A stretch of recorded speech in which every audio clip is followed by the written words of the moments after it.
Olá, boa tarde. Você acompanha agora notícias do Brasil e do mundo desta terça-feira, dia 16 de janeiro de 2024.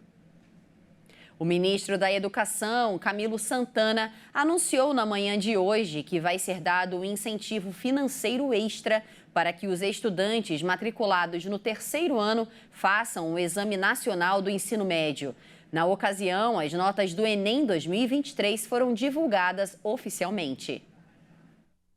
Apesar de ter aumentado em cerca de 10%, a adesão ao Enem ainda é considerada baixa. Neste ano, menos da metade dos concluintes do ensino médio, 47%, se inscreveram para realizar a prova. A informação foi dada durante coletiva realizada nesta terça-feira em Brasília. Na ocasião, as notas do Enem 2023 foram divulgadas oficialmente. O ministro da Educação, Camilo Santana, informou que o governo vai dar um incentivo financeiro para os jovens continuarem os estudos no ensino superior. O montante deve ser depositado anualmente na poupança de cada aluno e, no último ano, um valor adicional será enviado para quem prestar o Enem.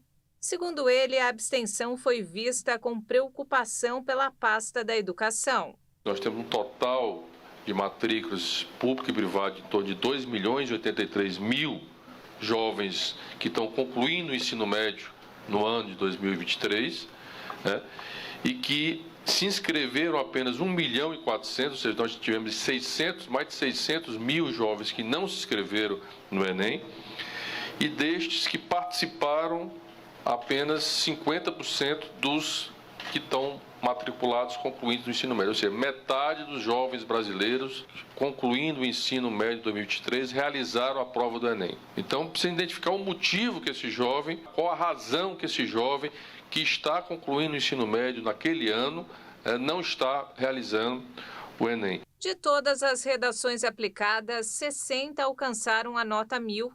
A nota média foi 641,6 e a mínima 40 pontos. O INEP não divulgou a quantidade de redações zeradas. E mudando de assunto, a entrega da Declaração do Imposto de Renda 2024 já tem data definida. A Receita Federal vai começar a receber os documentos no dia 15 de março. No calendário elaborado pela Receita Federal, consta que a declaração do IR Pessoa Física de 2024, ano base 2023, deve ser entregue até o dia 31 de maio. Os contribuintes vão ter 2 meses e meio para cumprir a obrigação perante o fisco. São obrigados a entregar à declaração os contribuintes que receberam rendimentos tributáveis superiores a 2 salários mínimos por mês, um total de 28.559 no ano de 2023. Outras regras ainda serão anunciadas pela Receita até fevereiro. E a vacina contra a dengue não deve ter impacto imediato com as poucas doses.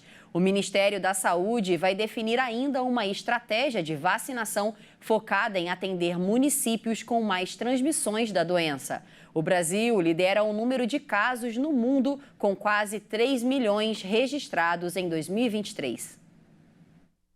Mesmo com a prevenção de iniciar a vacinação contra a dengue já em fevereiro, os impactos da medida de prevenção não devem ser notados em um curto prazo no Brasil. Com isso, especialistas alertam que é importante manter e intensificar as formas tradicionais de evitar a doença. O Ministério da Saúde estima uma explosão de casos em 2024, chegando a 5 milhões. Isso contra 1.600.000 de casos em 2023. Por limitação na produção, a imunização da dengue deve alcançar pouco mais de 1% da população brasileira neste ano, cerca de 2,5 milhões de pessoas. O Conselho Nacional de Secretarias Municipais de Saúde destaca a necessidade de critérios para a utilização da vacina diante da oferta reduzida. Segundo a Sociedade Brasileira de Imunizações, não é esperada uma diminuição de casos no Brasil nem para os próximos anos. O impacto vai ser pontual ao público-alvo da vacina. Com isso, os cuidados com o mosquito continuam os mesmos. Além da vacinação, o governo federal repassou 256 milhões de reais a todo o país para reforçar o enfrentamento da dengue. O monitoramento em tempo real dos locais de maior incidência da dengue, chikungunya e zika tem o objetivo de preparar a população e direcionar as ações de prevenção e vigilância para os municípios que são mais atingidos. E ainda falando sobre imunização, só que dessa vez na Europa, a OMS divulgou hoje o dado de que 1.400.000 pessoas não morreram pelo vírus da Covid-19 por causa da vacinação. Vacinas salvam vidas. Na verdade, só as primeiras doses de reforço salvaram cerca de 700 mil vidas. Pensem nisso. Hoje há 1.400.000 pessoas na nossa região, a maioria delas idosas, que estão por perto para aproveitar a vida com seus entes queridos, porque tomaram a decisão vital de serem vacinadas contra a Covid-19. O diretor da Organização Mundial da Saúde na Europa destacou ainda que o vírus veio para ficar.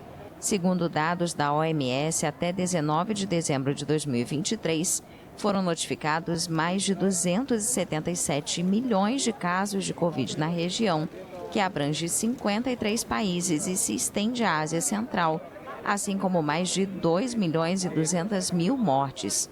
O diretor ainda pediu que as populações vulneráveis mantenham as vacinas atualizadas e lembrou que uma variante desconhecida ou um novo patógeno ainda podem surgir. E destacou a necessidade de esforços em termos de financiamento para melhorar a situação dos profissionais da saúde e reduzir a escassez de medicamentos básicos. E ainda nos destaques internacionais, a colisão entre dois aviões hoje, enquanto taxiava no aeroporto do Japão, felizmente não deixou vítimas. As companhias aéreas afirmaram que não houve feridos. O aeroporto japonês foi atingido pela neve em decorrência da frente fria que atinge a região nos últimos dias. O incidente aconteceu no aeroporto de Nichitous, na cidade de Sapporo, no norte do Japão. Um porta-voz da operadora do aeroporto confirmou à AFP o contato dos dois aviões, mas não forneceu mais detalhes como a causa do acidente. Nenhuma das companhias aéreas forneceu informações sobre a quantidade de danos causados, mas disseram que os passageiros precisavam ser colocados em outros aviões. A emissora pública NHK disse que a ponta da asa foi quebrada e que a seção traseira da aeronave da Cathay foi danificada. A região foi atingida por uma frente fria nos últimos dias, com alertas de neve pesada emitidos em várias cidades. Mais de 40 voos foram cancelados na terça-feira devido à forte nevasca.